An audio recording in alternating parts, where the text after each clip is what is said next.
Alright guys, top 5 tips to make your game art that much more epic. Number 1. Make it recognizable. Did you ever look at popular games like Mario or Kirby and wonder how does everybody know them? Well, it is mainly because they are unique and recognizable. I can just show you their silhouettes and you will instantly know it's them. And that's how you should treat your own character. To test that out, you can look at your own character as a silhouette and look at the things that stand out. If there's none, there's some work to be done. Number 2.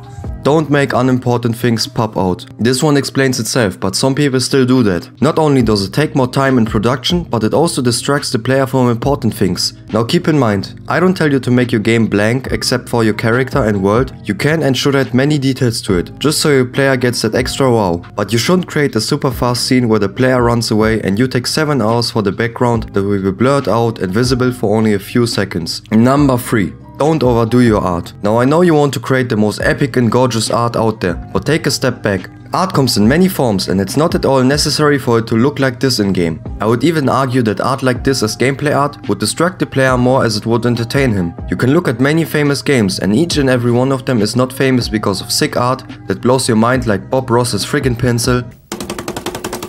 But it's rather the combination of everything. I mean, look at Kirby, he's so easy yet he is cute, and you can remember him easily, and combined with his world he just fits perfectly, and the game is perfectly playable without sick graphics. Number 4. Think about the function of something before you draw it. When the player sees something in your game, it should be clear to him what it does and what its purpose is. Look at the famous spikes. Once you look at them, you instantly know, don't go on that, it will harm you. Now imagine there being cute dogs. You wouldn't think that they kill you.